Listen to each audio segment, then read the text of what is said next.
Thank you, Len, for leading us in prayer this morning. Good morning to all of you. Pleasure for us to 안녕하세요, gather 여러분. in the house of the Lord as His people. 오늘도 My 이렇게 name's 함께 Andrew, 예배드릴 수 and 있게 I'm 되어서 delighted to be 기쁘게 able to bring 생각합니다. God's word to us this morning. 제 이름은 앤드류이고요. As many of you know, we've been going 여러분과 through 함께 a 오늘 sermon 말씀을 나누게 series 되어서 called Come and 또한 See, 감사하게 going 생각합니다. through a document called Our World Belongs to 여러분이 God. 잘 아시는 것처럼 우리는 지금 우리의 세상은 하나님의 것이다 라고 하는 신앙 고백서를 살펴보는 설교를 진행하고 있습니다. 오늘 아침에 저에게 주어졌던 성경 본문은 누가복음 14장의 말씀입니다. 그런데 제가 이번 주에 말씀을 준비하면서 어쩐지 본문이 굉장히 익숙하다는 것을 깨달았습니다. 저는 오늘 이 신앙 고백서의 내용을 살펴보면서 또 몇 가지 연결된 본문을 살펴보면서 설교를 하려고 합니다. 왜냐하면 제가 여러분이 설교를 잘 들으시고 또 잘 기억하시는 것을 알기 때문입니다. 이 누가복음 14장의 본문은 제가 1년 전에 설교했던 본문이기도 합니다. 혹시 소그룹에 참여하시는 분들은 그 설교를 다시 한번 들어보시는 것도 참 좋겠습니다. 교회 홈페이지에 가셔서 누가복음 본문으로 설교를 찾아보시면 들으실 수 있을 겁니다. 아마 그 설교를 들으시면 소그룹 모임에 좀 도움이 될 것이라고 생각이 됩니다. 대신에 오늘 아침에는 이 신앙 고백서의 특별히 30번째 문항을 살펴보는 그러한 형태의 설교를 하려고 합니다. 이 문항에는 성령에 관련된 중요한 주제들이 많이 다루어지고 있습니다. 오늘 아침에 우리가 중요하게 살펴보아야 할 주제들입니다. 또 그 내용들은 이 누가복음 14장 본문에서 살펴볼 수 있는 내용이기도 합니다. 누가복음 14장에서 말씀하고 있는 성령의 역사, 우리를 세상으로 파송하시고 그리스도의 복음을 전하게 하시는 그 성령의 역사를 이 비유에서 우리는 살펴볼 수 있게 됩니다. 누가복음 14장의 이 예수님의 비유에서 우리는 주인이 베푼 잔치에 사람들을 초청했던 종의 이야기를 듣게 됩니다. 예수께서 그에게 말씀하셨다. 어떤 사람이 큰 잔치를 베풀고 많은 사람을 초대하였다. 잔치 시간이 되어 그는 자기 종을 보내서 준비가 다 되었으니 오십시오 하고 초대받은 사람들에게 말하게 하였다. 그런데 그들은 모두 하나같이 핑계를 대기 시작하였다. 한 사람은 그에게 말하기를 내가 밭을 샀는데 가서 보아야 하겠소. 부디 양해해 주기 바라오 하였다. 다른 사람은 내가 겨릿소 5쌍을 샀는데 그것들을 시험하러 가는 길이요. 부디 양해해 주기 바라오 하고 말하였다. 또 다른 사람은 내가 장가를 들어서 아내를 맞이하였소. 그러니 가지 못하겠소 하고 말하였다. 그의 종이 돌아와서 이것을 그대로 자기 주인에게 일렀다. 그러자 집 주인이 노하여 종더러 말하기를 어서 시내의 거리와 골목으로 나가서 가난한 사람들과 지체에 장애가 있는 사람들과 눈먼 사람들과 다리 저는 사람들을 이리로 데리고 오너라 하였다. 그렇게 한 뒤에 종이 말하였다. 주인님, 분부대로 하였습니다만 아직도 자리가 남아 있습니다. 주인이 종에게 말하였다. 큰 길과 산 울타리로 나가서 사람들을 억지로라도 데려다가 내 집을 채워라. 내가 너희에게 말한다. 초대를 받은 사람들 가운데서는 아무도 나의 잔치를 맛보지 못할 것이다.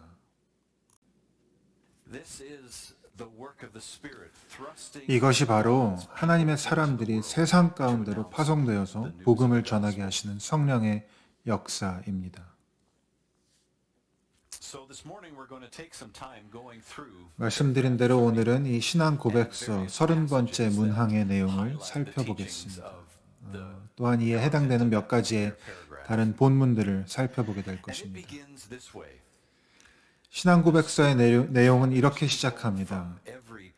성령께서는 모든 언어, 종족과 나라들로부터 백성을 부르시어 그리스도의 몸으로 연합시키신다. 성령께서는 모든 언어와 종족과 나라들로부터 하나님의 백성들을 부르셔서 연합시키신다. 여기서 부르신다라고 하는 이 표현은 성경적으로 매우 중요한 표현입니다. 하나님께서 하시는 중요한 사역을 말씀하고 있습니다. 부르신다라고 하는 것을 잘 이해하기 위해서는 성경에서 어떻게 죄가 우리를 흩어지게 했는지를 생각해 보아야 합니다. 창세기 1장과 2장에서 하나님께서는 에덴 동산을 만드십니다. 하나님이 사람과 함께 거하며 아무런 제한 없이 풍성한 교제를 나눌 수 있었던 그러한 곳이었습니다. 그런데 죄로 말미암아 죄가 아담과 하와의 마음 가운데 침투함으로 말미암아 그들이 선악을 알게 하는 나무, 오직 하나님만이 가지실 수 있는 지식을 상징하는 그 나무의 열매를 먹음으로써 아담과 하와가 죄 가운데 하나님께 반역하여 스스로 하나님과 같아지려고 하였고 하나님께서 그들을 동산 밖으로 쫓아내십니다. 생명나무로부터 그들을 잘라내셨습니다. 그들에게 영원한 생명을 주었을 그 나무로부터 그들을 잘라내시고 또한 그것을 통해서 그들이 영원히 죄의 노예가 되는 것을 막아주십니다. 어쩌면 이것이 하나님의 은혜의 행동이었을 수 있습니다. 죄로 인해서 우리를 흩으신 것. 그리고 우리는 창세기 전반부에서 계속해서 죄의 결과로 인해 흩어지는 인간의 모습을 보게 됩니다. 하나님께서는 사람들이 다시 한번 하나님과 조화롭게 살 수 있도록 초청하십니다. 홍수를 통해서 이 땅의 모든 죄악을 멸하시고 노아와 그의 가족을 남기셔서 심판을 견디게 하십니다. 그러나 노아의 후손들마저 금방 다시 죄의 노예가 되는 것을 보게 됩니다. 죄가 다시 온 세상 가운데 퍼지고 창세기 9장에 이르면 라멕이라고 하는 사람이 자기가 얼마나 많은 사람을 죽였는지, 얼마나 많은 아내를 취했는지 자랑하는 장면까지 보게 됩니다. 마침내 죄의 결과로 인해 인류가 온 세상 가운데 흩어지고 창세기 10장에서는 수많은 나라들과 그들의 조상들에 대한 내용을 보게 됩니다.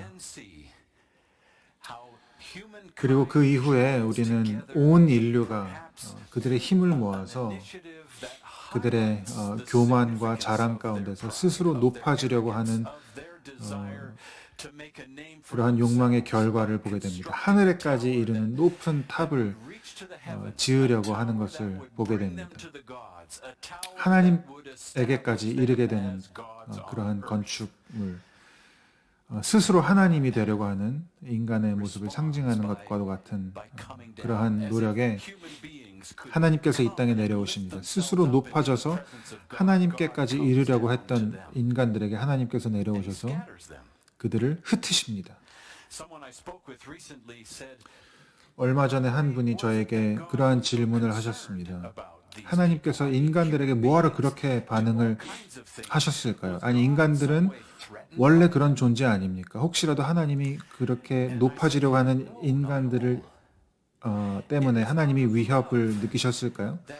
저는 전혀 그렇지 않다고 말씀드렸습니다. 사실 그들을 흩으신 것은 하나님의 사랑 때문입니다. 그들을 흩지 않으셨다면 인간들은 그들의 교만과 자랑 가운데 스스로 멸망했을 것입니다. 서로를 죽이고 죄의 결과는 언제나 자멸이기 때문입니다. 인간을 사랑하시는 하나님께서 그들을 흩으시고 또 언어에 혼란을 주셔서 스스로 멸망하는 것을 막아주셨습니다. 그리고 우리가 인류의 역사를 정직하게 살펴보면 이것이 결코 무리한 설명이 아니라는 것을 알 수 있습니다. 제 삶만 돌아봐도 한창 냉전이 한창이었을 때 우리가 핵폭탄에 대한 큰 우려가 있었던 것을 기억합니다. 특별히 미국과 러시아에서 너무도 많은 숫자의 핵폭탄을 만들어서 세상을 여러 번 파괴하고도 남을 만한 그러한 숫자의 핵폭탄이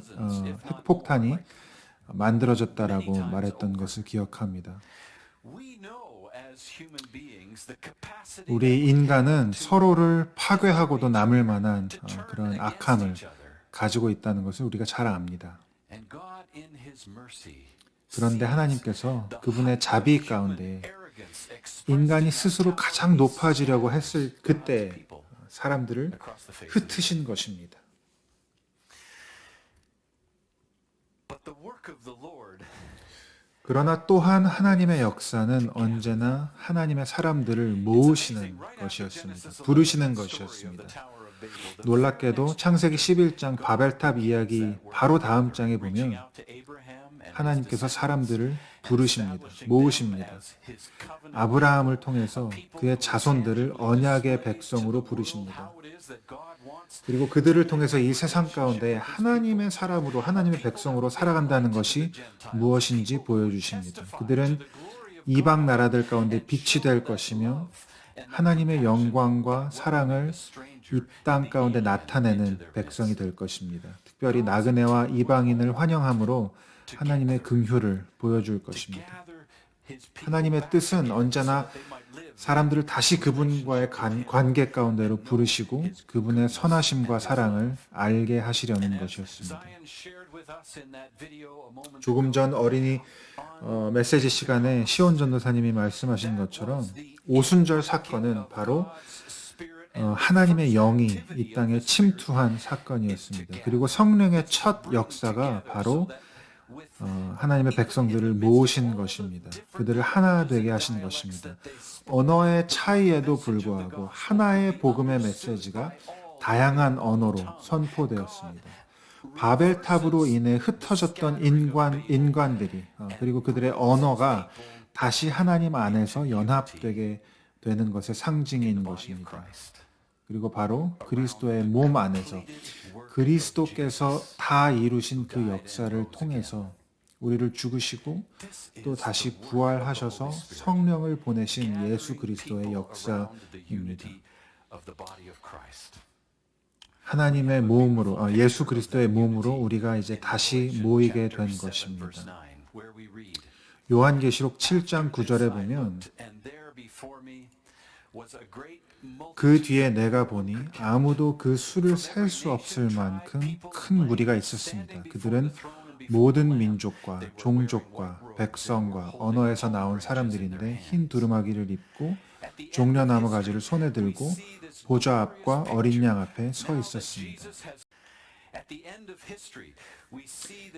이 역사의 끝에 우리는 이와 같은 영광스러운 모습을 보게 될 것입니다. 예수님께서 다시 오셔서 온전하고 완전한 그분의 나라를 세우실 것입니다.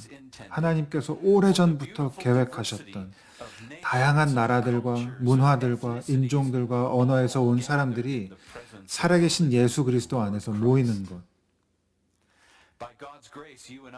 여러분, 하나님의 은혜로 우리가 그 영광스러운 장면을 조금은 경험하고 있지 않나 생각됩니다. 하나님께서 우리 가운데 다양한 나라들과 문화들과 언어들로부터 우리를 모아주셨습니다. 우리가 그리스도의 몸된 교회 안에서 하나 되는 것은 하나님의 기쁨입니다. 아담과 하와가 에덴 동산으로부터 흩어지고 또 생명나무로부터 잘려나갔지만 이제 예수 그리스도를 통해서 하나님께서 우리를 다시 부르시고 다시 그 생명의 근원 되신 예수님께로 우리를 접붙이시는 것입니다. 실제로 예수님께서는 스스로에 대해서 나는 포도나무다라고 말씀하셨습니다. 포도나무, 풍성한 열매를 맺는 생명력이 아주 강한 나무입니다. 예수님께서 나는 포도나무요 너희는 가지니 나에게 붙어 있으라 내 안에서 생명을 얻으라고 말씀하시는 것입니다. 그리고 이 그리스도의 몸된 교회는 자라나는 포도나무처럼 온 세상 가운데 퍼져가는 것입니다. 단지 10배, 30배가 아닌 예수님의 말씀처럼 100배의 열매를 맺는 그러한 생명의 나무가 되는 것입니다. 이것이 우리를 부르시고 모으시는 예수님의 몸된 교회 삼으시는 성령의 역사입니다.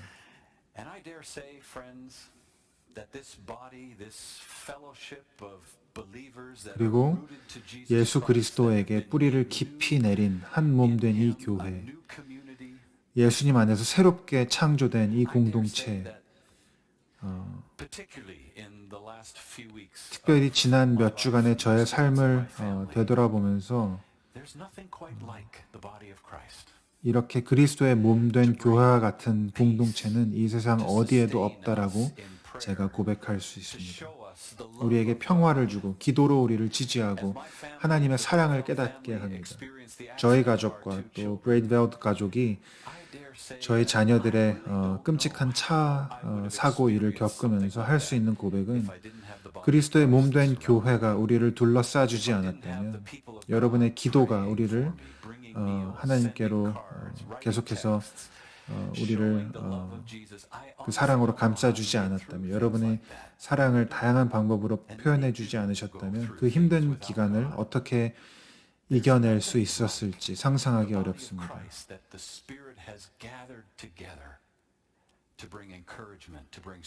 성령께서 모으신 그리스도의 몸된 교회와 같은 곳이 이 세상에 다른 곳에는 없습니다. 그리고 그 교회가 아름다운 만큼 소중한 만큼 성령께서는 또 우리만을 위해서 그런 교회를 주신 것은 아닙니다. 때때로 교회가 그런 실수를 저지르기도 합니다. 이렇게 고립된 공동체가 되어서 우리가 그저 우리의 자녀들이 세상의 어떤 유혹이나 거짓의 영향을 받지 않고 잘 자랄 수 있는 그런 안전하고 고립된 공동체, 때로는 교회가 그런 곳으로 여겨지기도 했습니다. 그러나 우리 현대 신앙 고백서에서는 우리에게 그것이 교회에 대한 하나님의 뜻이 아닌 것을 보여주고 있습니다. 성령님에 의해서 성별되고 파송된 교회는 하나님의 평강을 전하는 대사로 죄를 용서함과 화목됨을 선포하며 은혜의 복음을 전하기 위해서 세상으로 보내졌다. 성령께서 우리를 모으시고 우리를 부르시고 기름 부으셔서 그분의 힘과 또 그분의 목적으로 우리를 구별하시고 우리를 성별하시고 세상 가운데 하나님의 평강을 전하는 대사로 파송하신 것입니다. 요한복음 20장은 이에 대해서 이렇게 말씀합니다. 예수께서 부활하시고 이후에 얼마 되지 않아서 다락방에서 제자들을 만나셔서 이렇게 말씀하십니다. 너희에게 평화가 있기를 빈다. 아버지께서 나를 보내신 것 같이 나도 너희를 보낸다. 이렇게 말씀하신 다음에 그들에게 숨을 불어넣으시고 말씀하셨다. 성령을 받아라. 누가복음 24장에서는 승천하시기 직전에 예수님께서 제자들에게 이렇게 말씀하십니다. 나는 내 아버지께서 약속하신 것을 너희에게 보낸다. 그러므로 너희는 위로부터 오는 능력을 입을 때까지 이 성에 머물러 있어라.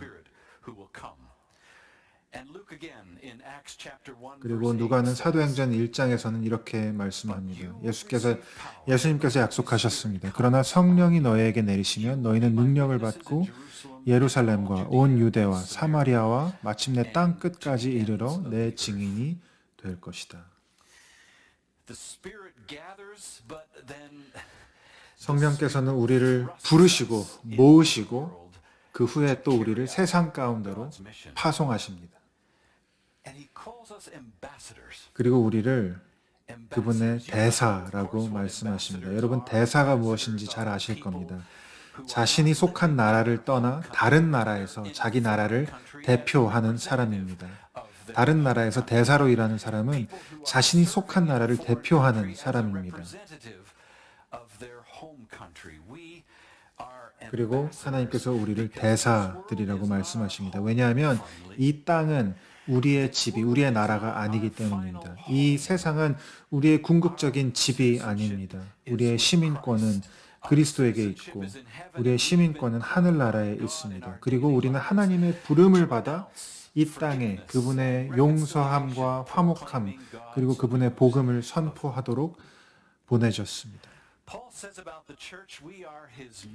사도 바울이 교회에 대해서 이렇게 말씀합니다. 우리는 그분의 새로운 피조물이라. 우리는 하나님의 새로운 공동체이며 가족이다. 누구든지 그리스도 안에 있으면 새로운 피조물이라. 이전 것은 지나갔으니 보라 새 것이 되었도다. 고린도 후서 2장에서 바울이 이렇게 이야기합니다. 이 모든 것은 하나님에게서 났습니다.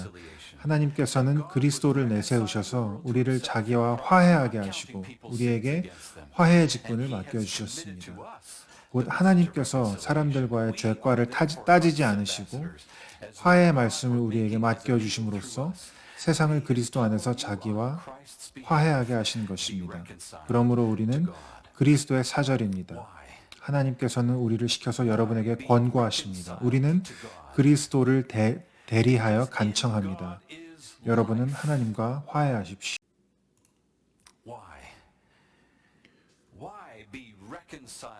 왜 하나님과 화해되어야 합니까? 왜냐하면 하나님이 우리의 생명 되시며 하나님을 떠나서는 죽음밖에 없기 때문입니다.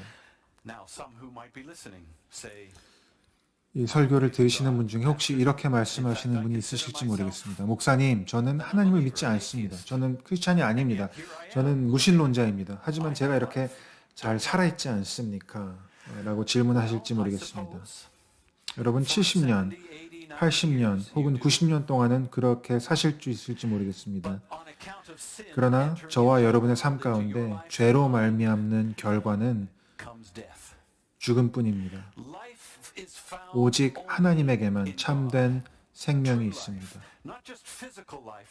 그저 육적인 생명이 아니라 풍성한 생명, 하나님과의 결합, 영적인 생명은 오직 하나님에게만 있습니다. 여러분, 그래서 그런 분들이 계시다면 이 시간 여러분들에게 간곡히 말씀드립니다. 그분 안에서 참된 생명을 발견하고 누리십시오.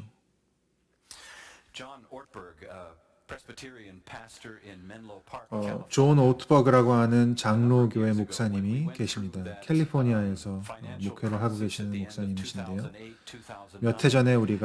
여러 해 전에 우리가 큰 경제적인 위기를 겪었을 때 2008년 말 2009년 정도 되었을 때 많은 사람들이 경제적으로 큰 어려움을 겪었습니다. 그분이 섬기는 그 교회에는 큰 IT 기업에서 근무하는 많은 분들이 있었는데요.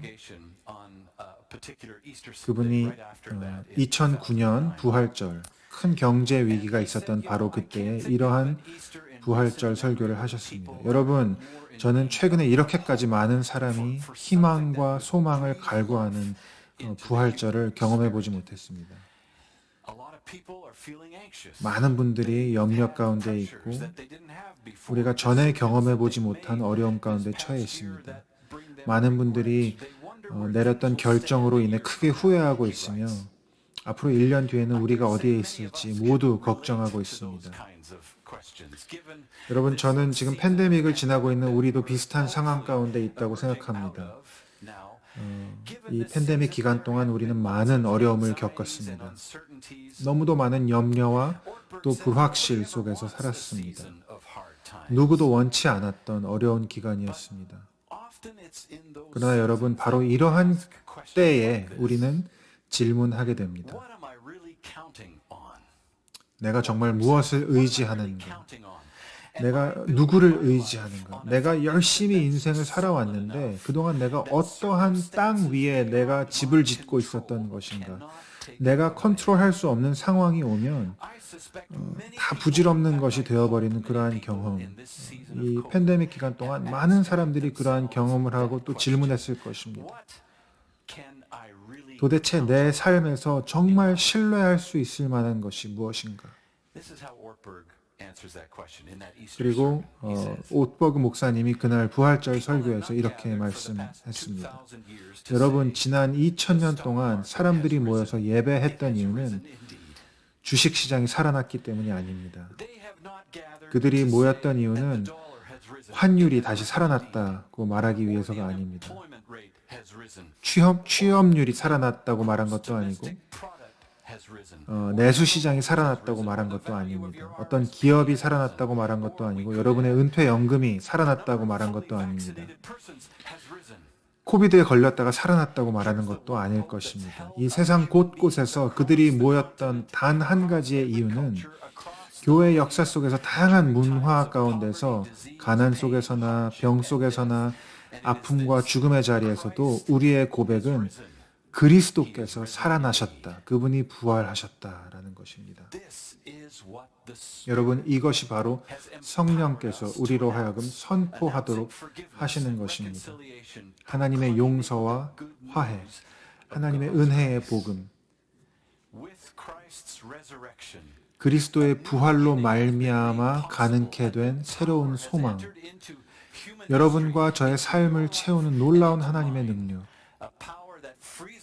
우리를 죄와 또 죄책감과 수치로부터 자유케 하고 우리의 삶을 평화와 기쁨으로 가득 채우는 하늘의 능력, 그것이 바로 하나님의 용서함과 화목됨의 선언입니다.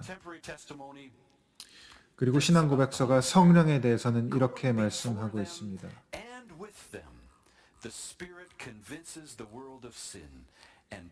성령께서는 교회에 앞서서 그리고 교회와 함께 세상이 죄를 깨닫게 하고 그리스도의 구원을 전파하신다.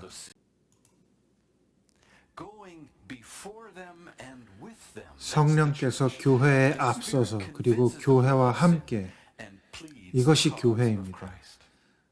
세상이 죄를 깨닫게 하시고 그리스도를 알게 하십니다. 이번 주에 저는 그런 질문을 했습니다. 이러한 교회는 도대체 어떤 모습일까? 저와 여러분이 평범한 일상을 살아가면서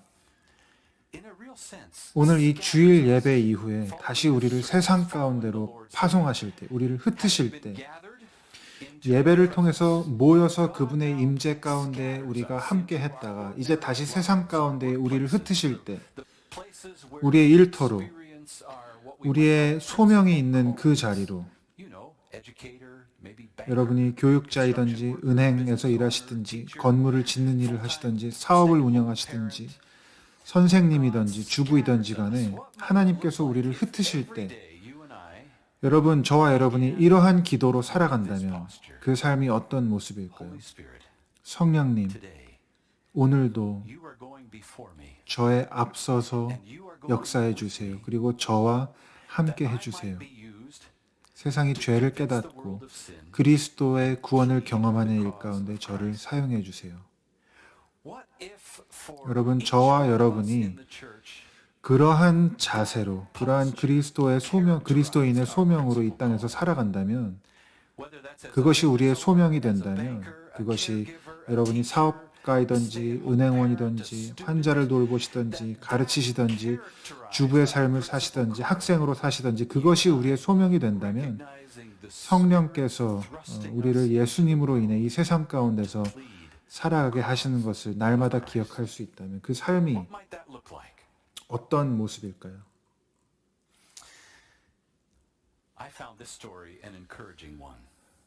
제가 한 이야기를 접했고 저에게 큰 격려가 되었습니다.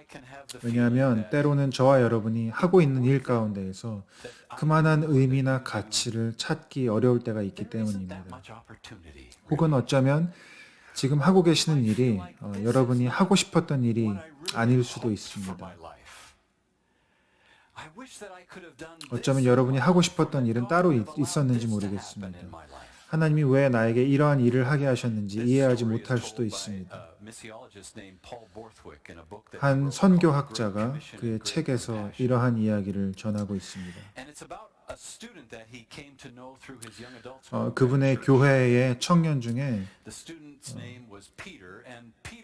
피터라고 하는 학생을 그분이 알게 되었습니다. 그분이 피터를 보면서 마치 이 시대의 필립과도 같은 사람이다 고 생각하게 됐습니다. 왜냐하면 하루는 그분이 맥도날드에 가게 됐습니다. 그분이나 또 그 피터는 모두 매사추세츠의 케임브리지에 살고 있었는데요. 그 맥도날드에서 이 피터가 일하고 있는 것을 발견했습니다. 그분이 깜짝 놀랐습니다. 왜냐하면 그분은 피터가 바로 얼마 전에 하버드 대학교에서 석사학위를 마친 친구였다는 것을 알고 있었기 때문입니다. 그런 학생이 지금 맥도날드에서 햄버거를 만들면서 손님들을 접대하고 있었던 것입니다. 그분이 기회를 만들어서 피터와 커피를 한 잔 마시면서 대화했습니다. 그분이 피터에게 도대체 어떻게 된 것인지 물어봤습니다. 물론 하버드 졸업생이 어쩌다가 맥도날드에서 일하고 있는지 질문한 것입니다. 피터가 말하기를 제가 얼마 전에 졸업했지만 직장을 찾지 못했습니다. 당장 돈이 필요했기 때문에 지금 이 일을 하게 됐습니다. 그분이 피터에게 참 안 됐네, 참 힘들겠다라고 말했습니다. 그런데 피터가 이렇게 말했습니다. 아니요, 그렇게 말씀하실 필요 없습니다. 하나님께서 저를 이곳에 보내셨어요. 여기서 하나님의 말씀을 또 신앙을 전할 수 있는 기회를 주셨습니다. 저는 여기서 스리랑카에서 온 불교 신자인 친구도 만나고, 레바논에서 온 무슬림 신자 친구도 만났고, 인도에서 온 힌두교를 믿는 친구분도 만났습니다. 하나님께서는 저에게 이곳에서 함께 일하는 동료들에게 선교사가 되어 예수님을 소개할 수 있는 기회를 허락해 주셨습니다. 지금 이 학생 피터는 결코 자기가 선택하지 않았을 상황 가운데 놓여 있었습니다. 그러나 그는 언제나 어떤 상황에서도 이 세상 가운데 보내진 사람으로, 파송받은 사람으로 살아가는 법을 알고 있었습니다. 바로 그러한 정체성이 성령께서 늘 그의 앞서가시고 그와 함께 하신다라고 하는 그 의미입니다. 신앙 고백서는 이렇게 마무리됩니다. 우리는 성령님의 인도하심을 받아 남성이거나 여성이거나 모든 언행에 있어서 가까이 그리고 먼 곳으로 가서 과학과 예술의 세계로, 미디어와 상가로, 삶의 모든 분야로 가서 하나님의 다스리심을 적용한다. 여러분, 이것이 바로 성령의 역사입니다. 우리가 교회에 모였다가 매주 다시 각자의 자리로 보내지는 예술의 세계와 또 비즈니스의 세계 가운데로, 삶의 모든 영역 가운데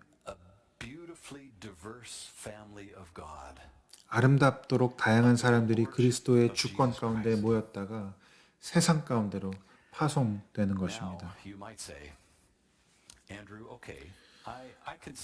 여러분, 이제 이렇게 말씀하실지도 모르겠습니다. 네, 이제 알겠습니다. 우리가 원하지 않는 상황에서라도 하나님께서 그곳으로 우리를 부르셨을 수 있다는 것을 알겠습니다. 그렇지만 그러한 상황 가운데서도 그리스도를 전할 수 있는 그러한 능력이 저에게 없습니다. 대화 가운데서 예수님을 전하고 사람들을 예수님께로 초청하고 할 만한 그러한 역량이 저에게 없습니다. 제가 그렇게 할 수 있을지 모르겠습니다. 라고 여러분 말씀하실지 모르겠어요. 여러분에게 한 가지 이야기를 더 들려드리고 싶습니다. 이 이야기는 우리 시대의 영적인 거장이라고 할 수 있을 만한 분의 이야기입니다. 그러나 그분이 아주 젊었을 때 있었던 이야기입니다. 그분의 이름은 존 스토트라고 하는 분입니다. 아마 많은 분들이 잘 아시는 이름일 텐데요. 수많은 책을 쓰신 영향력 있는 그리스도인이었습니다. 그러나 그분이 훨씬 젊었을 때 1958년에 호주 시드니에서 집회를 인도하신 적이 있습니다. 그 집회의 마지막 설교 직전에 그의 아버지가 영국에서 돌아가셨다는 소식을 듣게 됩니다. 또 그분은 후두염을 앓고 있었고 그 집회 끝날 때에는 거의 말을 할 수 없는 지경에 이르렀습니다. 이미 날이 많이 늦었고 이제 집회 시간이 거의 다 다가왔습니다. 그러나 저는 꼭 그 설교를 했어야만 했기 때문에 그분이 말하기를 저는 몇몇 학생에게 저를 위해서 기도해달라고 부탁했습니다. 저는 고린도 후서 12장 9절의 말씀을 읽어달라고 부탁했습니다. 내 은혜가 내게 족하도다. 내 능력이 약한 데서 온전하여짐이라. 너의 은혜가 내게 족하다. 내 능력이 약한 데서 온전하여짐이라. 한 학생이 그 말씀을 읽어주었고 나머지 학생들이 저에게 손을 얹고 기도해 주었습니다. 존 스토트 목사님이 이렇게 말씀했습니다. 설교 시간이 되었고 저는 마태복음 7장의 본문을 가지고 설교를 했습니다. 목소리가 잘 나오지 않았기 때문에 마이크에 얼굴을 바짝 대고 힘겹게 설교를 해야 했습니다. 저는 평소에 하던 것처럼 설교할 수 없었습니다. 잘 움직일 수도 없었고 목소리를 힘을 주지도 못하고 아주 단조로운 모노톤의 설교를 할 수밖에 없었습니다.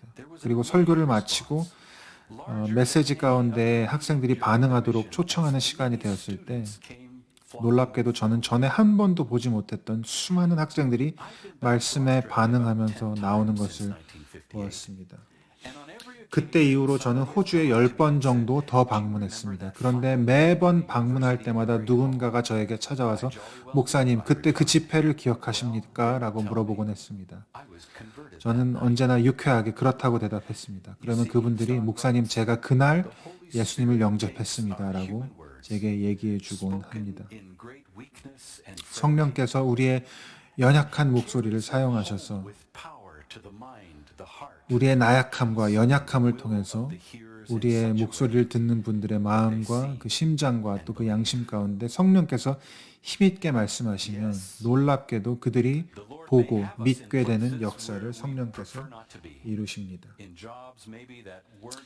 하나님께서 어쩌면 저와 여러분을 우리가 꼭 원하지 않았던 자리 혹은 우리가 원하지 않았던 일터에 우리를 두셨는지 모릅니다. 그리고 그곳에서 저와 여러분이 하나님의 대사로, 그리스도의 대사로 살아가기에 필요한 능력이나 역량이 우리에게 없을 수도 있습니다.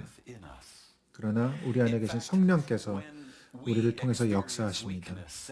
사실 우리가 연약할 때 그리스도께서 우리의 힘이 되셔서 그분의 은혜가 족하다라고 하는 고백을 할 수 있게 만들어 주십니다. 이것이 성령의 역사입니다. 남성과 여성과 어린이들과 어떤 문화와 언어로부터 왔던지 하나님의 놀랍도록 아름답고 다양한 가족 가운데 우리를 부르셔서 죄로 인해서 우리를 흩으셔야 했던 그 저주로부터 우리를 구원하시고 다시 생명나무 대신 예수 그리스도께로 우리를 불러 모아 주신 것입니다.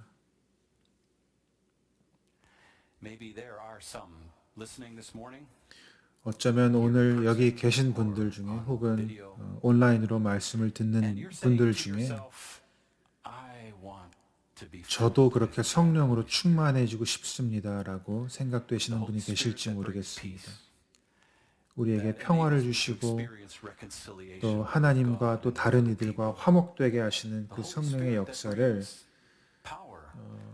우리의 삶 가운데 능력과 기쁨과 힘을 주시는 그 성령님을 나도 그 성령님을 경험하고 싶습니다.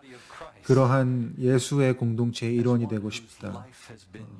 예수 그리스도께 접붙여진 인생이 되고 싶다라고 느끼는 분이 계시다면 여러분 그것은 그 바램은 하나님께로부터 온 것입니다. 여러분 그것이 바로 이 시간 성령께서 여러분의 마음 가운데 역사하고 계시다는 증거입니다. 하나님께서 당신을 부르고 계신 것입니다. 여러분 제가 여러분이 기도하실 수 있도록 도와드리기를 원합니다. 예수 그리스도를 영접하고 성령으로 충만해지도록 이제 제가 기도를 마칠 때 여러분 함께 기도할 수 있는 기회를 드리고 싶습니다.